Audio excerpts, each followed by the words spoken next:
الرحيم بسم الله الرحمن الرحيم الحمد لله رب العالمين وصلى الله وسلم على سيدنا محمد وأهل بيته الطيبين الطاهرين اللهم صل على محمد وآل محمد وعجل فرجهم. In the previous lesson we went through the duration of the prayers, what time they begin, what time they end. Now we're going through some of the ahkam, the rulings of the prayers. Salat. ففيه مسائل. There are certain, points here. Al-ula, the first mas'ala. Did you find it, my friends, in your book? Do you find? Because the next one after that is into Qibla. No. Before the Qibla there is ahkam. There is the ahkam. We did the maqadir, the duration, their rules. If you look at their rules in the translation, page 66 down, the last chapter. Their rules, it means the ahkam of the prayers. The first point, إذا حصل أحد الأعذار المانعة من الصلاة. If an occurrence comes that prevents the person from praying, such as junoon, insanity. رفع القلم. The hadith says that the qalam being mandatory has been removed from those people. One of them is what? One of them is sabi, the child. Child has no obligations, religious obligations. The second is majnoon. And majnoon, my friends, the insane, we have two types of insanity. One is permanent.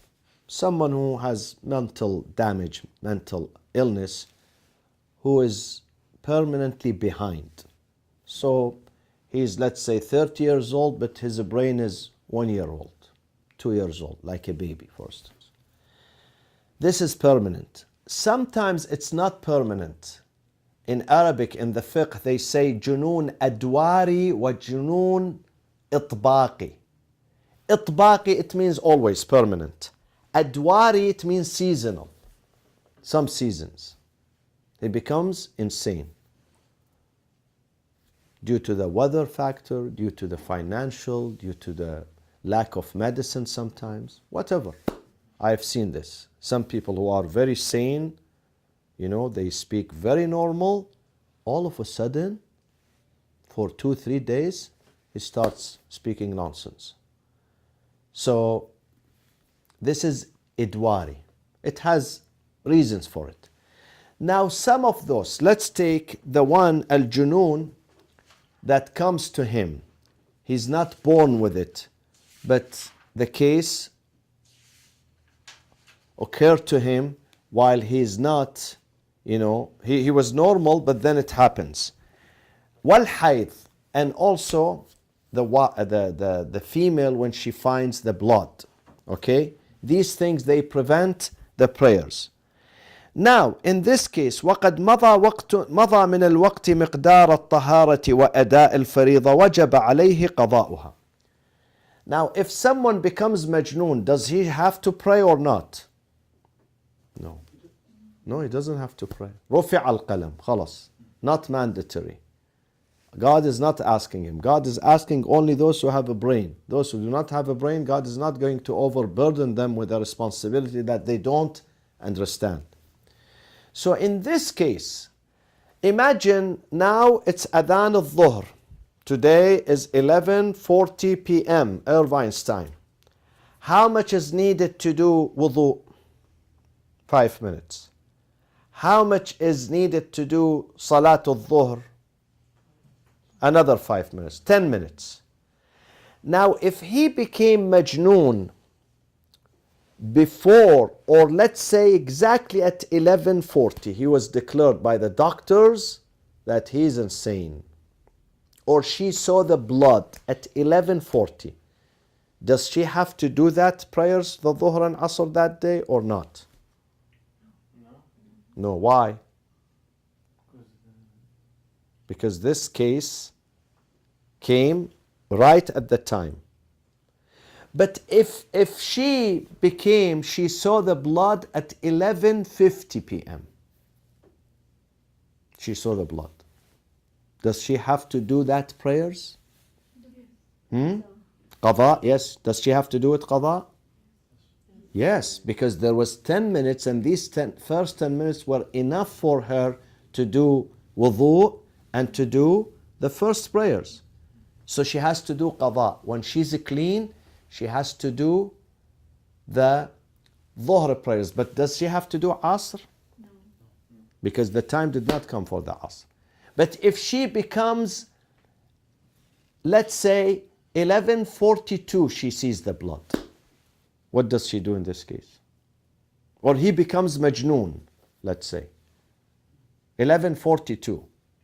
Tell me why. When you give me an answer, tell me no or yes because of such and such. No, because there are not 5 complete minutes to complete that prayer. Exactly, because the 2 minutes, the adhan is 11:40. She saw the blood 11:42. 2 minutes were not enough for her to do the wudu and the prayers. So when she becomes clean, she does not have to do this dhuhr and asr. Okay? Because there was no enough time. ويسقط القضاء إذا كان دون ذلك على الأظهر ولو زال المانع. Now, let's say someone became majnoon at 11:40. But then what time is sunset? Today sunset was 4:40. Irvine's time. He was awakened, he became to normalcy at 4:30. At 4:30. He passed out 11:40. He recovered 4:30, 10 minutes before sunset. What does he do? Does he have to do his prayers or it's gone? Yes, He has, because there is still 10 minutes and these 10 minutes are enough to do wudu and at least one prayer. So which prayer he's going to do? Dhuhr or Asr?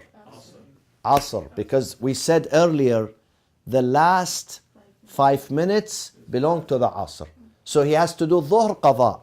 So he does wudu and he stands for Asr immediately, and then after Asr, when the sun comes down, then he do the Dhuhr as what? As qada. Exactly. Even though he was majnoon during the time of Yeah. Salat al-Dhuhr? Yeah. So Yeah. then it has to be based on time exactly then. Prayers. I mean, I thought it was just by the coming of the sun. Which one? Say that again, Najat. When you are going to do your prayers, it is based on the exact timing of prayers. Like, do you know what I'm trying to say? Instead of what you see. Yeah, The actual. it's actually the time. Yeah. Of course. Nowadays we go by the minute and the second. Yeah. You mean versus person? Because before I used to do it exactly by time, but then I changed and started doing it by the way the sky looks. If you can do that, you can do that. We said, let's say for the Maghrib. Today, exactly, my son asked me this question because my son goes to a Sunni school. And so today I went to pick him up and I said, did you do your Maghrib? I was there at about 5:20. He said, yes. I said, but when did you do that? He said, Daddy, I wait, because they also wait. They also wait 10 minutes. They don't do right after the adhan, you know. The adhan is 4:40 or 4:42. So they wait until people gather. So there was enough time for our Maghrib to arrive. And I told him, you need 12 to 13 minutes. After the actual sunset, you need to wait 12 to 13 minutes. Why? Because we said earlier, the lesson number 3, what did we say? Maghrib's time is when? Is when the redness of the sun, which is the reflection, of course. This is the reflection. Above your head disappear. Above your head disappears, then that is the time for Maghrib. And usually how long it takes for this redness above your head, not to the east, neither to the west. above your head. كبد السماء, وسط السماء, the middle of the sky. How many minutes? 15 minutes Or less, 12 to 13 minutes. Also depending on where you are on earth and what time of what season is. Is it summer? Is it winter? In the winter, it disappears quickly, faster. Can we judge that? Because I cannot. I can judge that. I learned that. When I was a child, our teachers, they taught us that. And at that time, there were no pollution. And we lived in Karbala. There were no clouds. It is not overcast like some European countries. The sky is clear, so they teach us. See, now the sun, we can see the sun because we don't have tall buildings there. So we can see when we go to the roof of the house, we can see the sunrise and the sunset. So they taught us that. And I still use this sometimes. I don't look at I go to the garden and I see above my head. And some people, they can see the Fajr too. But in the cities, we cannot. It's very, very difficult. Impossible, especially a city like LA, full of lights, impossible. But some people, they can go and they tell you now it's the real Fajr. In the past, they used to do this. People lived in dark cities. There were no lights, no pollutions. So it was very easy to detect. Okay, فإن أدرك الطهارة وركعة من الفريضة لزمه أداؤها ويكون مؤديا على الأظهر. Now, if the wife, why should I keep saying a wife? A female sees she was during her menstrual cycle and just before sunset, she got clean. Just before sunset. Now, if that time, let's say these 2-3 minutes, were enough for her to get a shower, because it's not wudu, she needs to get a shower, okay?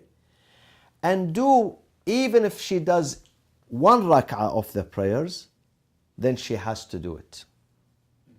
Let's say she goes into the shower right away. She jumps into the shower. She does the ghusl. And then she gets out. She stands for the salat. And she says, Allahu Akbar. And by the time she does ruku' and sujood, 2 sujood, she's going to stand for the 2nd rak'ah. The sun sets. In this case, her prayers has to be ada, not qada. What is the intention of her prayers? Is ada, meaning she is praying in the original time. Although it's only 1 rak'ah was on the original time. The other 2 were outside. But it is acceptable. The same thing for the morning prayers, my friends. Some people, they open their eyes. Today, for instance, sunrise today was 6:41. Irvine's time, 6:41. Someone wakes up, oh my God, it's now 6:35. I have only 6 minutes, so I'm not going to. I don't. No, you have to go and jump. Do wudu. Even if you do the first rak'ah before sunrise, then you must do it. Even if the 2nd rak'ah falls in the after sunrise. It is considered ada, not qada. But if you know for sure that even the first rak'ah is going to be after sunrise, then in this case you lose. You have to do qada. So even if the first rak'ah before sunrise, you must do it. Don't delay it. Don't delay that.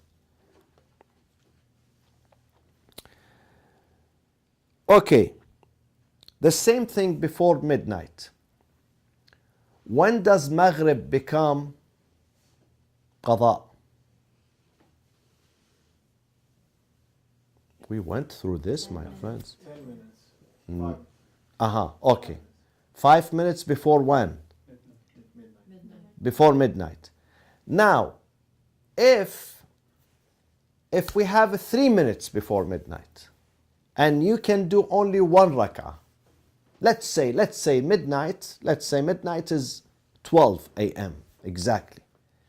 And someone arrived and he has wudu and he looks at his watch and it is 11:58. And he says, Allahu Akbar. And these 2 minutes are enough to do 1 rak'ah. So what should his niyyah be here? Ada, meaning I am praying in the original time, or I am offsetting, doing it outside the original time, which is qada. Which one? Ada. I don't distinguish which one. Original time. Original or non-original? Original. Why? Because as long as you can perform 1 rak'ah in the original, the other 2 or the other 3 are accepted. And they are considered, you get the credit of the original, not economy class. You get the first class. Inshallah. Okay.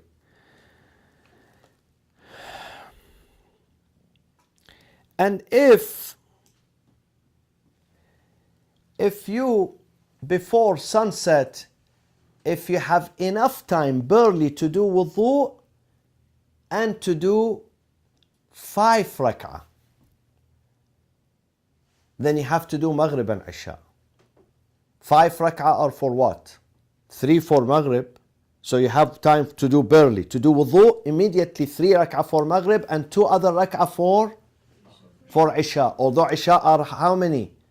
4. But if you have time to do 2 rak'ah of the Isha after the Maghrib, then you must do Maghrib and Isha immediately. Okay?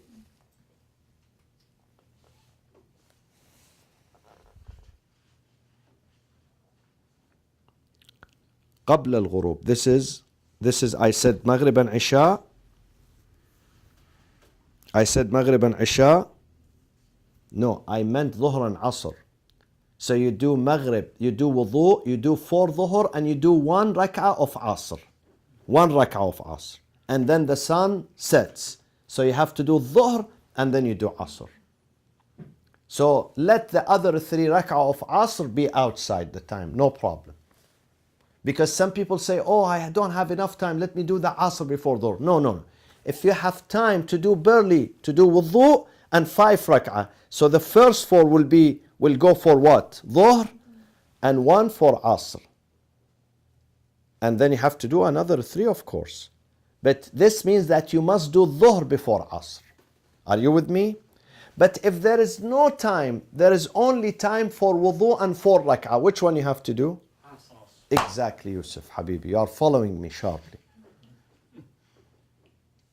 If you had only time for wudu and 4, then definitely you have to do Asr. But if you have time for wudu and 5 rak'ah, then you have to do wudu 4 Dhuhr and 1 Asr. Okay? And the 3 others for Asr will be considered, although they are after sunset, but the credit you get for being done during the original time.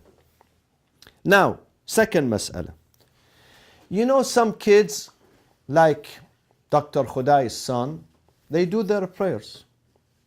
Some people, they begin doing their 5 daily prayers at the age of 5, at the age of 6, at the age of 7, regularly. Before bulugh, before the age of maturity or puberty. But these prayers for them, are they going to be considered wajib or mustahab? Is it fariḍa on them, imposed on them, or no, they get credit for it, just credit. Meaning if they don't do it, one day the guy says, no, take me to Disneyland, I don't want to pray. Is God going to punish him? No, because it's not wajib on him. So when he does, he gets credit. If he doesn't do, he doesn't get punishment. Unlike us, we have to do that. So there are 3 signs for boys to get baligh, and 1 sign for the girl to get baligh. By the way, this is according to the majority, not all jurists, majority. What is the sign of a female to become baligh and then she becomes responsible, meaning that she has to do her fasting, she has to do her prayers, she has to do her zakat, she has to do her hajj, and so on and so forth. What is the condition, my friends? Tell me. Who has a daughter? What's the condition? No. No, period comes much later. Finishing her 9th year in the lunar calendar, in the Hijri calendar, not the solar. The lunar comes faster, 11 days each year faster. So her 9th birthday, but not with the solar calendar, Gregorian calendar, with the lunar calendar, the Hijri.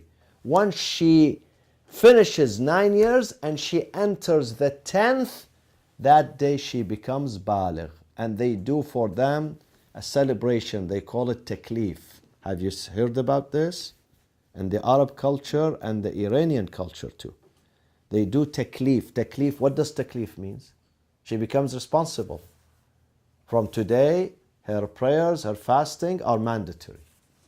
This is when she finishes 9th and she enters the 10th. Why did they come up with 9? Ask him. Good question. Now, we have some scholars who say 9 is too little. They are too small and they don't understand what they are doing.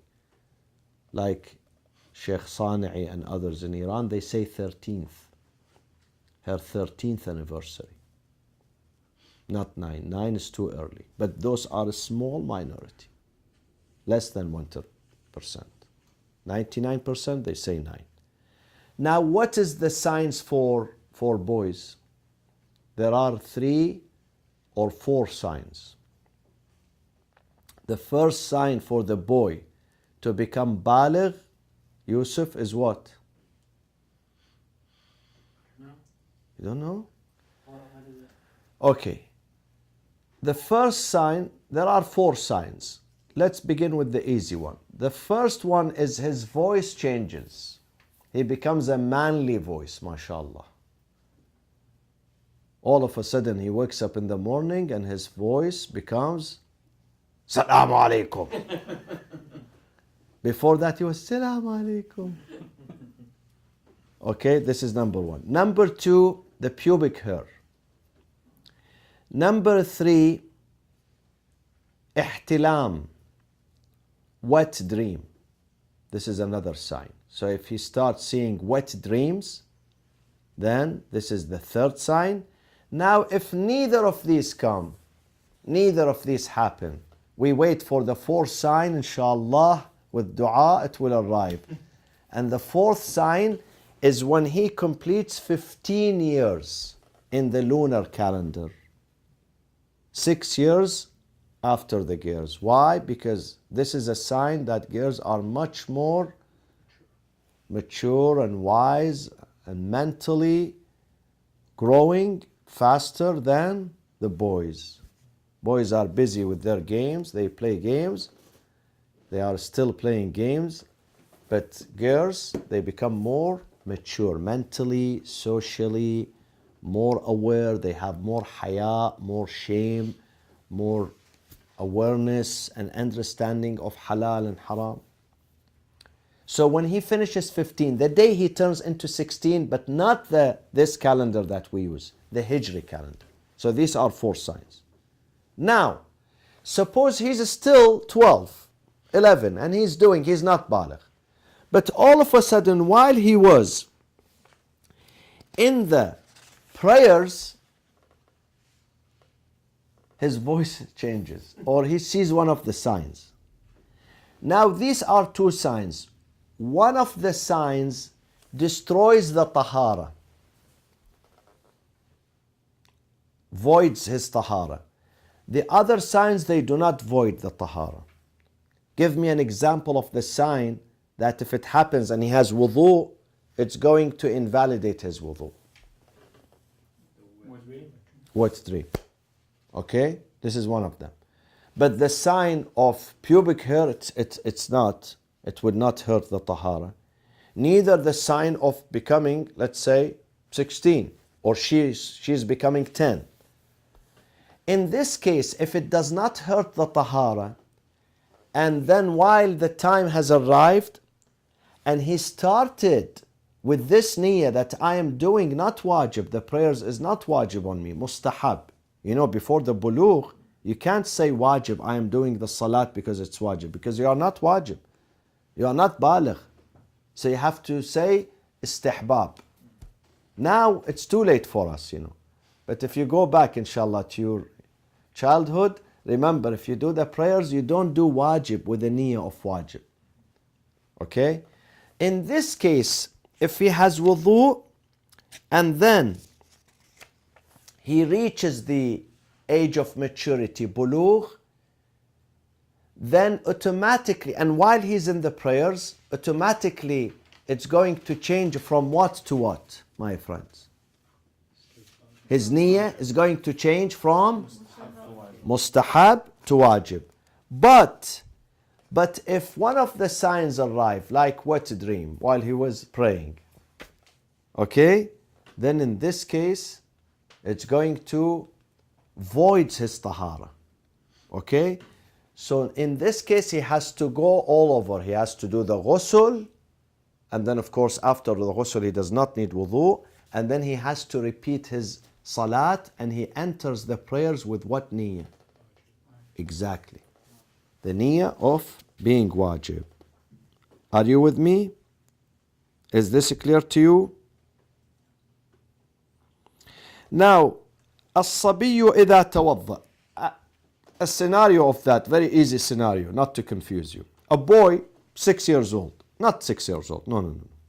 Let's say nowadays, I would say 12, between 11 and 12. Kids in America, they become baligh at 11 or 12 because of the hormones in the food. It used to take us ages at our time.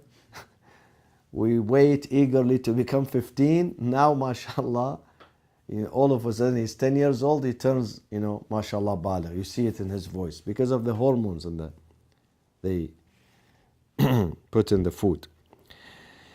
So he did his salat al-subh while he was a boy. All of a sudden, after he finished the salat, he realized he's baligh. So now that he's baligh, he has to do the salat with the intention of being what? Wajib. Because that one was mustahab. This one is wajib. Now, if there is enough time to go and do his wudu again and do the morning prayers, the 2 rak'ah before sunrise, he should do it or not? He should do it. I'm helping you with the answer. But if there is no time, he said, Assalamu alaikum wa rahmatullah, there is 5 minutes or 3 minutes. So there is no time to go, and he realized somehow his mother came to him, Habibi, Ali, you are, for instance, baligh. So he's baligh, he has to do another prayers. If there is no time to go and do another wudu, a new wudu, and repeat the morning prayers, then in this case he has to do it how? How he should do it? Qada'an, yes. And even if he can do 1 rak'ah, even if he can do 1 rak'ah, then he has to do 1 rak'ah with the niyyah of ada or qada. Ada, exactly. Okay. Say this Sheikh Hilli, does he define محقق الحلي. Does he define baligh, or your definition of baligh that was pulled from another source? Or? From another. People who do sharh, they elaborate on the book. People who do sharh, they come. He does not go through details. These books were written very concise, because if he wants to put the details, the 4 volumes become 40 volumes. It is not his job. He puts the outlines, headlines. Other scholars, they come and they elaborate. They do the sharh. They put only the headlines, only brief, concise headlines. The same thing with the second book, Sharh al-Lum'ah, that I brought to you. Sharh al-Lum'ah, the headlines were written by a scholar, the details were written by another scholar who came after him. Shahid al-Awwal put the headlines, Shahid al-Thani, he put the elaboration, the sharh, the explanation. Okay.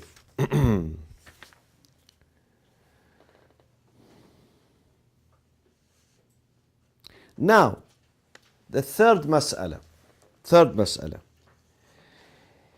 If nowadays we don't have calendars. Now we have calendars. In the past they did not have calendars. So how does he know Salatul Fajr? Imagine you go to a place, you don't have iPhone, you don't have these applications that teaches you about Qibla or about the timing. What do you do in this case? For Fajr? Self-examination. Yeah, look at the sun. Now, self-examination. So if you have ilm, you go with your ilm. But if there is a way to know, if there is no ilm, what is the level below the ilm? What do we call it? The top level is ilm. Ilm means certainty. What is below certainty? No. Dhan. Dhan means what? Conjugal. Ihtimal. You don't have solid evidence, but you, for almost sure, you know that it's the time. Now, if you have a way to go to the ilm, can you go to the second option? The one below? You can't. Now, what is the ilm here? How do we get to the ilm? The ilm, either you see, you are an expert, you go on self-examination, or you ask someone who's an expert and you trust him or trust her. Sometimes you don't know the time, you don't know how to figure out, but next to you there is someone, you go and ask him and you trust that person, he does not lie to you. So this is also considered ilm. But the ilm that not by you, by someone else that you trust. So you can't go to conjugal, to dhan. Okay? If you have ilm, you cannot go to dhan. Now, if morning prayers, you went to a country, there is no time. Last weekend, not weekend, it was Wednesday morning, I touched down in Chicago in the midst of snowstorm. It was about 6 a.m., 6:10, 6:08 exactly. We touched down in Chicago this past Wednesday. So I don't know what time is it now. You know, I was half asleep in the airplane. And what time is Fajr in Chicago? I did not know. In this case, what do you do? Ask someone. Who do you ask? Do you ask people who know nothing about Fajr? I'm in a foreign country, not in Najaf, you know. Ask the iPhone. Imagine the iPhone, I don't have internet. Let's say I don't have an iPhone. What do we do in this case? Look outside and use them up. Dark. It was snowing. Oh. There was a snowstorm, so you can't see the sky. You don't know what time is it. Dark. So if you face this situation somewhere, what do you do?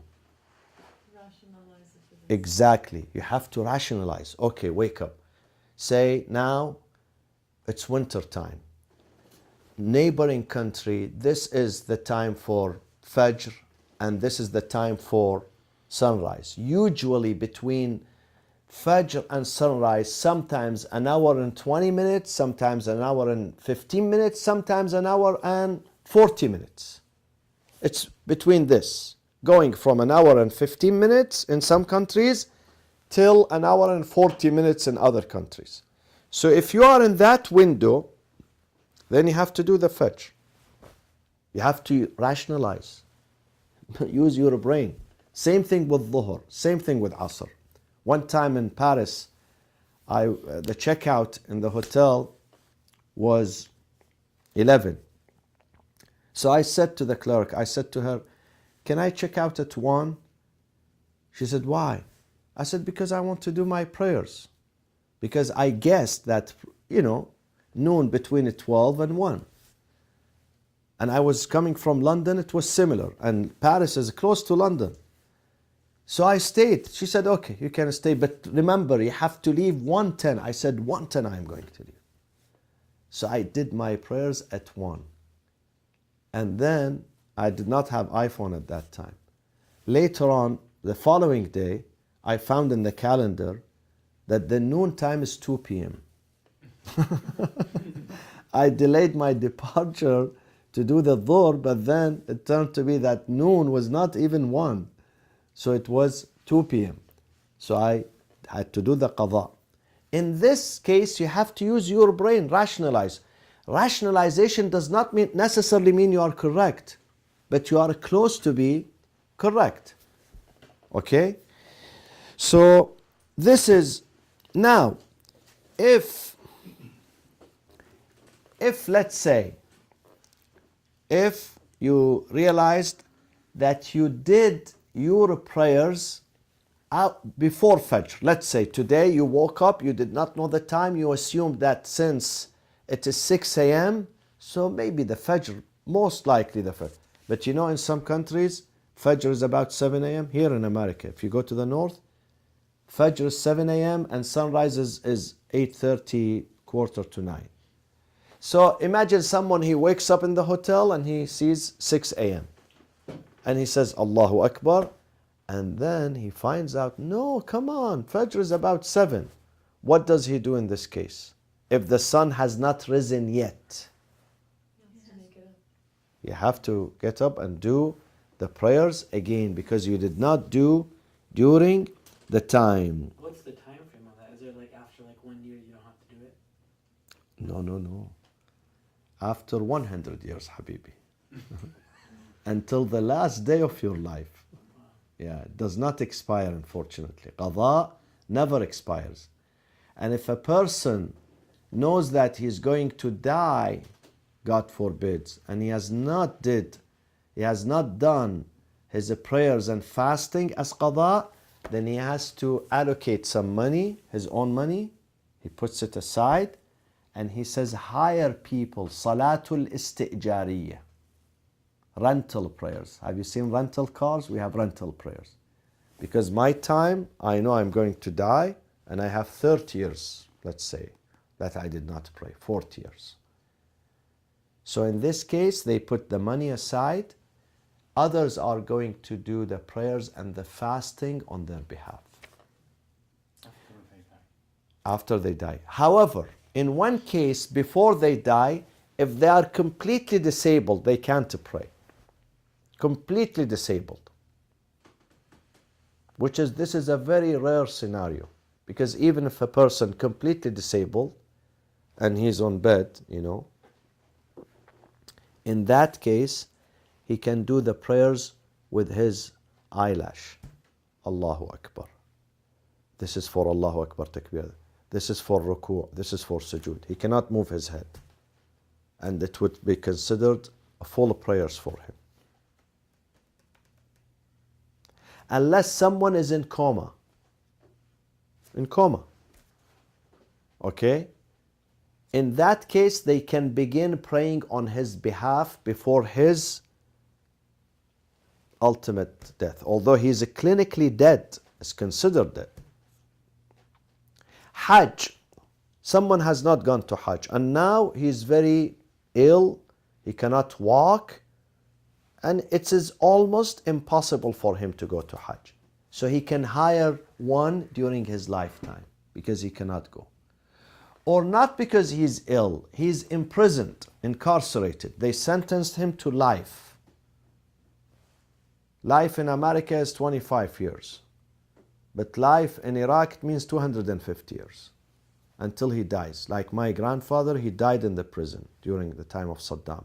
My grandfather was a scholar, the main Ayatollah in the city of Karbala. A very nice man. He did not even hurt an animal, let alone a human being.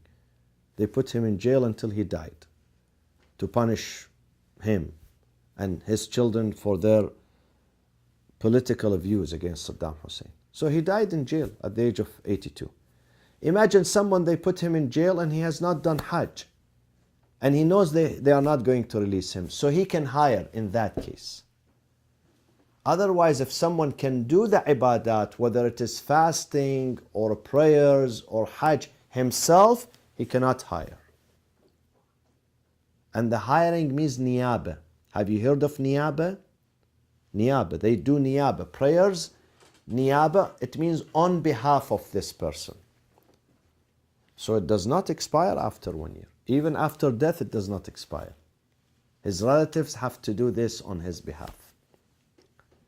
Now, if a father dies and he has several children and he did not leave money behind, but he said, let's say, I missed 5 years of my prayers and my fasting. When I was young, I didn't care, I was not religious, so I missed 5 years, 7 years, 10 years. But he did not leave money behind. Or he was broke, he left nothing behind, homeless. In this case, what do we do? The eldest son is responsible. Exactly, Tahira. In this case, the oldest son is responsible either himself to make it up, to do qada, or to pay. Whether it is fasting or prayers or Hajj, to do it on behalf of his father. Why the eldest son? Why? Because of the inheritance? Or? Somehow, inheritance is divided equal. There is no difference between us, the first son who's, let's say, 60 years old, and the youngest one who was, let's say, 10 years old. However, special belongings of the father, special collections of the father goes, this is not considered part of the inheritance. Such as what? Such as his ring. The rings that he wears, his watch, his cane, asa, okay? Maybe special pen that he used to wear, put it here in his pocket. Back in the old days, the new generation, your generation, you don't use pen anymore. You don't even know how to write because it's only typing. But in the old days, we did not type, and pen was one of the main gifts that people exchange, especially when you go to a scholar, you give him a pen because he needs the pen. Nowadays, you give him a power book. So these things are considered special belongings or private items. It goes to the eldest son. So because he receives these special gifts that are called habwa in Arabic. Habwa. Habwa means a special gift. Habwa. So because he is entitled to receive this special gift, then at the same time he is what? Responsible for the missing prayers of his father. Of the father. Okay. We arrived at 9 p.m. and inshallah. Okay, let me say one thing. Now, if a person does his prayers before the time, let's say today prayers was 11:40 and someone wants to leave his house and be at his office or doctor's office or whatever. So he says, let me do it 11:35. Only 5 minutes. No problem, not a big deal. God is forgiving, you know. Is that acceptable? No. It's not acceptable. Now, if he forgot, he looked at the calendar said 11:40, but then his mind was busy somewhere else. He thought that it was 11:35 and he did it at 11:35. Later on he found no, it was not 11:35. It was 11:40. In this case, does he repeat? If the No, in general. Yes. He has to repeat whether there is time or there is no time, because he did it out of confusion. Or he did it out of nisyan, forgetfulness. He knew that it is 11:40, but then he forgot. He did it 11:35, or even 11:38, or even 11:39, 1 minute before. Then in that case, he has to repeat, whether it is during the time or outside the time. The other last mas'ala. If someone missed yesterday, he did not pray yesterday. Let's say Sunday, there was family gathering and watching Super Bowl, let's say. So he was too busy to stand for the prayers. Today, he said, oh, Israel will come to me. I'll be in big trouble. So it's better that I do qada.